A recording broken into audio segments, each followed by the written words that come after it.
Sumuko na rin guys, hindi na ho nakayanan ni Senior Deputy Speaker Aurelio Gonzales Jr. ang pag-uugali, kinikilos na paurong ni Kadigungan. Iniwan na ho nila. Sabi dito sa balita Senior Deputy Speaker Aurelio Gonzales Jr. verbally resigned from PDP Laban. Kita mo yan, Kadigungan, yung mga kagrupo mo, unti-unti nang sumusuko sa'yo dahil yung pag-iisip mo, imbis na paabante, paurong. Diba? Iniwan na ho, guys. At inaayawan, sinusuka na siya mismo ng iba niyang kagrupo sa PDP Laban dahil sa kanyang hindi malaman na pag-uugali. Biruin mo ba naman?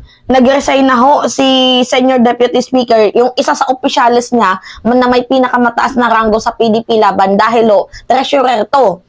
Bukod sa, dahil nga nag-resign siya, ang dahilan talaga nun is yung pagbabanta ho at yung hindi magandang asal na pagbibintang ni dating Pangulong Rodrigo Roa Duterte sa kanila.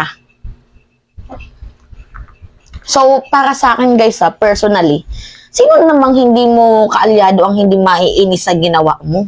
Biruin mo ba naman, pinagbintangan mo na yung the most rotten na nabubulok na dyan ay yung Congress. Guys, imagine, 65 ho, actively na congressman ang miyembro ng PDP Laban. Tapos sinasabi mo na may pinakabulok ho, na yung pinakabulok ho, na bubulok, may pinakamaraming korupsyon ay ang Congress. Na meron kang 65 actively member. Kaloka. So parang tinutukoy mo yung mga miyembro mo, mga bulokski. Diba? Kaloka. Ay nako. Kaya hindi na tayo magtataka na paisa-isa, baka bukas meron ding ibang Congress ang mag-resign na. Bukod sa may pagbabanta itong si Kadigungan, talagang hindi na talaga nila masikmura yung pag-uugali. Buti na lamang din ho itong si House Speaker Martin Romualdez. Sinabi niya na may paninindigan naman ho si House Speaker Martin Romualdez na ipagtatanggol niya ho sa sino man ang manira diyan sa Congress. So meron tayong balita diyan mamaya. Anyway, hindi ko nasabi ng maayos pero mamaya may papakita akong balita. So, ako guys personally, 'di ba, if you are a president, retired former president, 'di ba, bago ka sana magbintang na meron diyang mga anomalya, magnanakaw, nabubulok, or kung ano pa mang mga accusation mo, mga pagbibintang mo sa Congress, dapat sana meron ka ng dalang ebidensya. Kaso nagbintang ka lang, pero wala kang ebidensya. 'Di ba? Nakakaloka. Kaya nga yan yung sinasabi ko guys, na si Pangulong Rodrigo Roa Duterte ay paurong na talaga kung mag-isip. Naluluka talaga ako sa lolo nyo.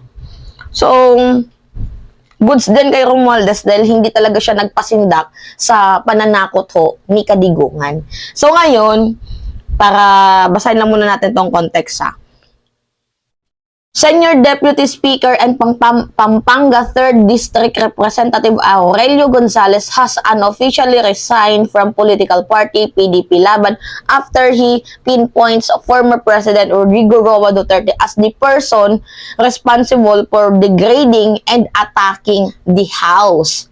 So, siya naman talaga yung responsible. Ito yung video pakita ko sa inyo.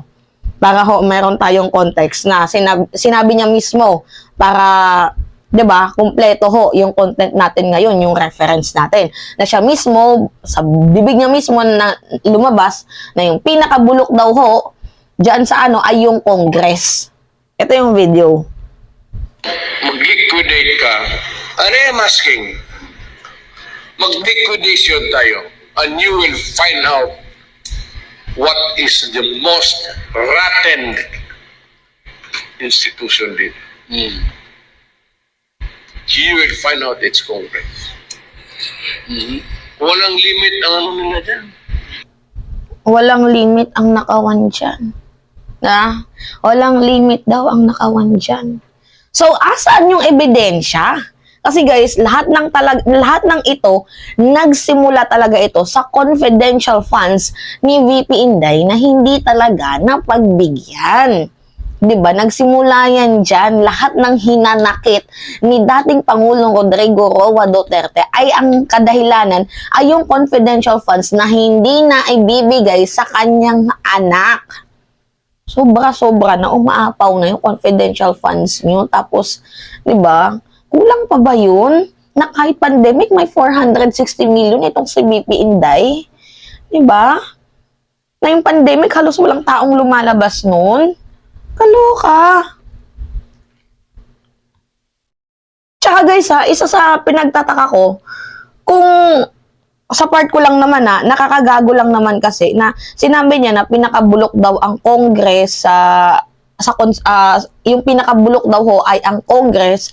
So, bakit niya ngayon lang to sinabi? Nagtataka ba kayo guys na bakit ngayon niya lang to nilabas na ang pinakabulok daw na ay yung Congress. So, bakit ngayon niya lang to nilabas?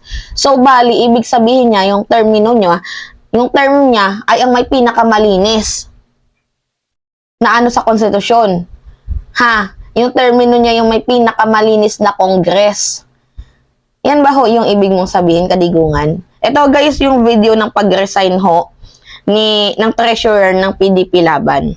I hate to say this, Mr. Chairman, but when I heard the word rotten, of course, I felt bad regarding Mr. Chairman. I also would feel bad hearing that accusation that the House is rotten. But may we know who uttered that statement? Was it a comic or a leader or previous leader of this country? I will answer the question of Congressman Albay, Congressman Eche Lagman. But before I will answer your question, Mr. President of the PDP party, are you here? Mr. President, Congressman Alvarez, the one who uttered that word is our chairman from PDP Laban. Yan. Before I will answer, I will resign now as member and officer of PDP Laban. The former President Rodrigo Roa Duterte, the one who said that, Mr. Chairman. Thank you, Mr. Chairman. Yan. Kita niya naman ata, yung pag-resign verbally ni tawag dito, Senior Deputy Speaker Aurelio Gonzales ng PDP Laban. So, meaning to say talaga dito guys, madaming mga Congress, siguro ang takot pa ata ngayon na magsalita na parte ng PDP Laban. Or else, bukod sa natatakot sila or parang ayaw nilang ma-involve sa gulo. Well, okay, sige, play safe kayo mga mga kongreso ng PDP Laban. Sige, pagbigyan natin yan sila. Pero guys, hindi yan habang buhay tahimik. May pa isa-isang magre-resign dyan. Alam ko yan. Mayroong pa isa-isang magre-resign dyan. Dahil nga, hindi na talaga nila nakakaya itong pag-uugali ni dating Pangulong Rodrigo Roa Duterte. So, ito nga yung balita. Panood ko na lang sa inyo. 3 minutes to, guys. Si dating Pangulong Rodrigo Duterte raw ang umano'y nagpapanta sa Kamara ayon sa isang House Senior Deputy Speaker na nagbitiw sa partido ng dating Pangulo na PDP Laban. Sabi naman ni House Speaker Martin Romualdez, ipaglalaban niya ang Kamara sa mga mananakot dito. Good. Jonathan Andan. Tatayo ako laban sa sinuman na mananakot sa atin para masunod lamang ang gusto nila. Itindig ako tayong lahat para sa kapakanan ng bayan.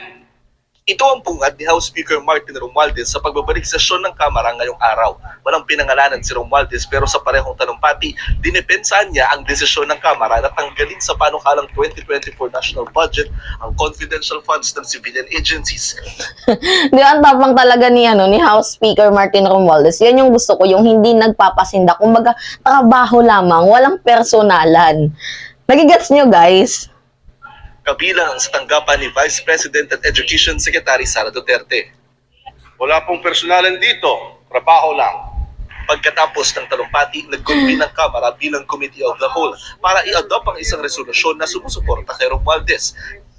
For the record, what recent events transpired subverting the integrity of the House of Representatives? It was done on a certain TV network, and some words were said to malign the reputation of our institution. Ah, Why is the name of that accuser so sacrosanct that we cannot mention it before this body? Dito na tumayo si Senior Deputy Speaker yan. Gonzales. Yung may naka-intense. Before I will answer, I will resign now as member and officer of PDP Laban. The one who uttered that word is our chairman from PDP Laban, the former president, Rodrigo Roa Duterte, the one who said that, Mr. Chairman. Matatanda ang tinawag ni dating Pangulong Rodrigo Duterte sa isang TV program ang Kamara bilang pinakabulok na institusyon. Naghamon pa noon si Duterte ng liquidation para magkaalaman na sa walaan niyang limit na paggamit ng pork barrel funds. Naghanap siya ng liquidation. Bakit hindi niya tanungin yung Congress niya mismo? Ang hinihingan niya, si Martin Romualdez. Diba? Na-report na ng COA yun. Nakakaloka. Sabi pa noon ni Duterte, binubusog umano ni Romualdez sa mga kongresista dahil tatakbo raw ang speaker sa pagkapangulo. Sagot noon ni Romualdez na audit na ng COA ang Kamara. Sa huli na ipasa ang resolusyon para pagtibayin ang integridad ng Kamara at Diba? Na-audit na nga guys ng COA. Ngayon, yung tanong natin, sige, total, nanghihingi ka naman ng auditation. Bakit yung salin mo ayaw mong ilabas? Diba? Baka ikaw yung pinaka-nabubulok na naging presidente ng Pilipinas. Nakakaloka guys. Ayokong maging basher ha ni dating Pangulong Rodrigo Roa Duterte. Pero yung kanyang kinikilos, talagang haayawan mo talaga. Di ba kahit mismo kagrupo niya sa PDP Laban, nilalaglag niya. Ano yung sabi niya?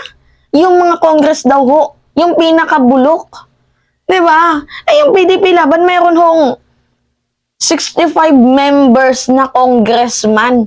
So, mga bulok din ba sila? Kasama pa yung anak mo? pagpapakita ng suporta kay Romualdez. Sinusubukan pa namin kunin ang panig ni Duterte.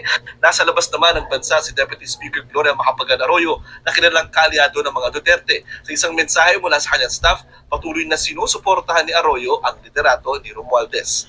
Jonathan Andal nagbabalita para sa GMA Integrated News. So, yun lang ho mga minamahal. So, di ba? Most rotten daw. Di ibig sabihin, pati yung kanyang mga congressman, mga bulok din. Di ba? Diyan sa house. Kaloka! Anyway, talaga nga naman, sinong miyembro ang hindi ka susukuan kung ganyan ho yung pag-uugali mo. Parang, isip bata talaga na hindi lang napagbigyan niyang anak mo. Talagang mo, nagagalaiti ka.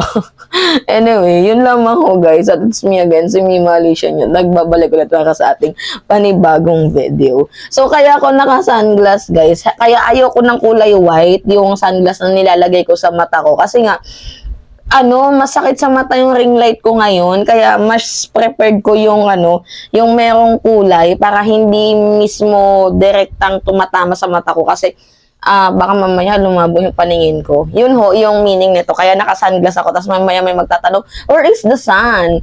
So, yung pinaka-sun ko ngayon, yung ring light. Yun po yun, kung bakit ako naka-sunglass. Anyway, yun lamang ho guys. At it's me again, si Mima Alicia nyo at nagbabalik ulit para sa ating panibagong video.